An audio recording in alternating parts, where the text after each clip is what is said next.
Hello and welcome to today's episode of Created to Write. Today I have with me Peter Sinclair, who's actually not far from me. He lives just up the mountain. Welcome, Peter. G'day, Michelle. Nice to be here. Peter, tell us a little bit about yourself.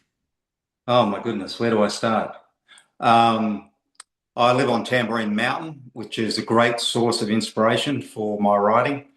And I don't know how long I've been writing, but it's been quite some time. And it's something that I've really enjoyed doing and have been involved in self-publishing. I have acquired publishers and literary agents and presently back into self-publishing and targeting the North American market, which has been lots of fun. Cool. So tell me, why are you a published author?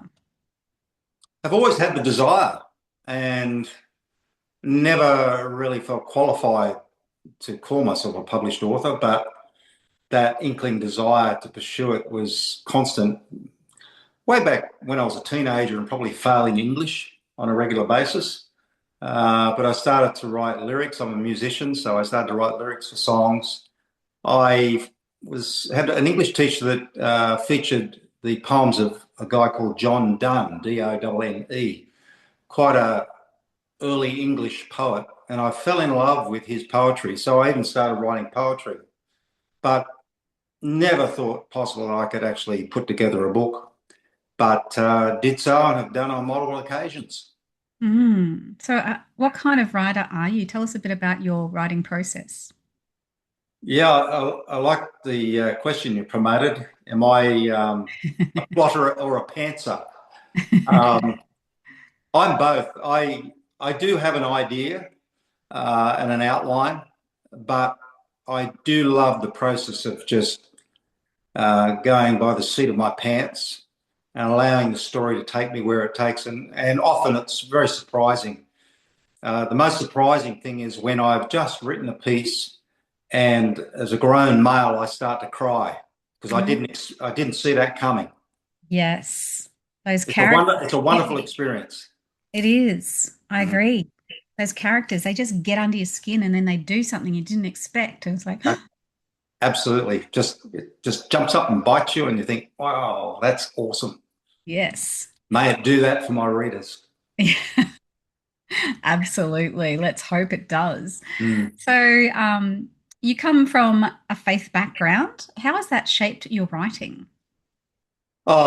It's intertwined. There's no way in which you can separate both.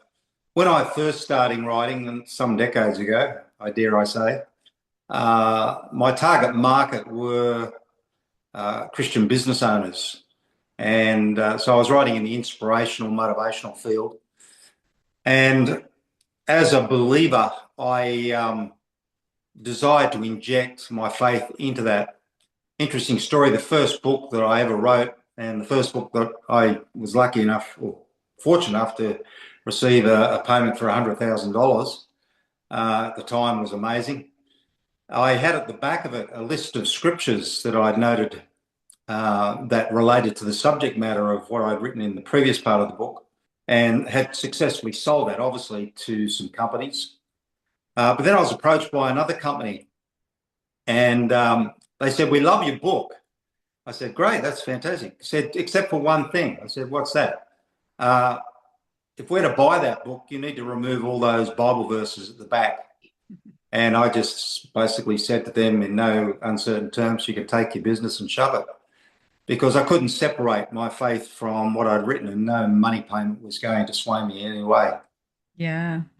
I actually think I have one of your books from years ago. It's quite possible they're out there. Because I have been a student of personal development and bought so many inspiring books and personal development books. And I'm looking at your name going, I think I've got one of your books from You years ago. probably do. You probably do. Because I'm going to have to dust it off and have a look at it. yeah, yeah, my early ventures into writing, which was really a wonderful starting point, writing in the area of nonfiction. But in the last number of years, I had this secret desire. I wanted to write fiction, and Yes. um, and that's been a wonderful transition. I had to I really had to learn that again. Hired a Mm. coach to teach me how to write that, but I must admit I enjoy it greatly. So what Mm. are you working on now? Well, I started when I embarked upon the fiction journey. I thought, what books do I like? What do I read? And I've been reading the Bible all my life, and I said it's full of thrillers. So I actually embarked on writing a set of thrillers, and it's yet to be published because there was a bit of a detour that occurred. One was set in Iraq, and the second was set in Israel. And I had an Australian detective who was traveling over there um, to find the source of those who had murdered. And obviously in Iraq, he was having a look at Cain. And in Israel, he was checking out King David. But I reached a point where I'd acquired a literary agent, and there was no real movement of those books. And I just sat myself one day and thought, do I want to stay here and maybe be here the next 2 or 3 years and still not get my books out into the market? And I said to myself, no. And I had a secret desire to write for children for years. Absolutely thought I was incompetent and could never even achieve such a thing. But I embarked upon the journey of writing a series about a little girl who lived on a mountain that overlooked the ocean. Sounds familiar? And it's the Sophie Simpleton series, and the name says it all. And I've taken this unextraordinary girl in the eyes of all that live around her in the 1970s, which was my era, and she reveals how extraordinary she really is. And so I'm in the third book right now of the series. Two have been published, and having a ball, enjoying it greatly. Yeah, it's a fun story. It's a fun read. Thank I you. I've read it and then I handed it on to one of my nieces. Great. It's a great book. Very cute. Yeah, lots of fun to write. Yeah, I can imagine. So, what's a lie that you've had to fight off in your writing That career? the greatest lie is as you sit down in front of a blank page is there is no way you're going to squeeze one single further word out of your brain. And how do you overcome that? You just write. When I write, I have a discipline. I discipline myself, and I always discipline myself even from the very first book I wrote.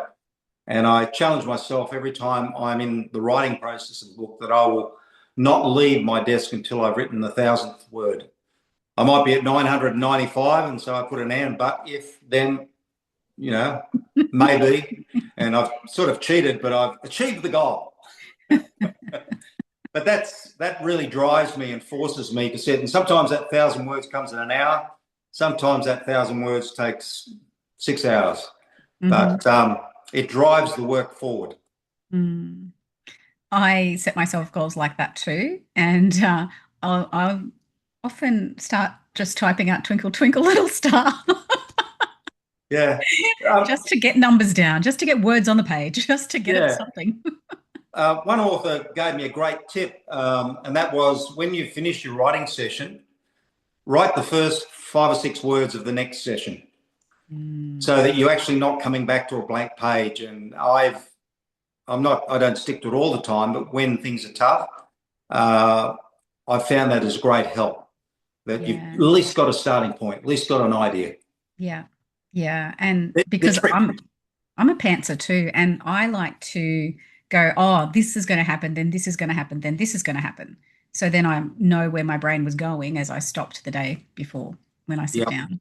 Mm, absolutely.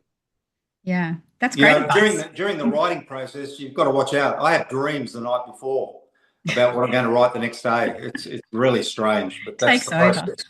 It does. It takes over. It does. Okay, so thank you everyone for watching today, and please hit that like and subscribe button because it will help others find this podcast so they can too be inspired.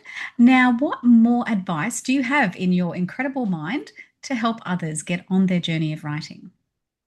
Just write.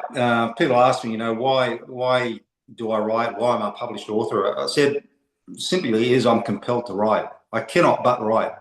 I'm a communicator through the written word, whether it's an email, whether it's a story. Um, just keep writing. And Mm. the way to become a better writer is just to keep writing. Great advice, Peter. Thank you for joining me today. And I'm going to drop your links below so everyone can go and follow you as well. Much appreciated.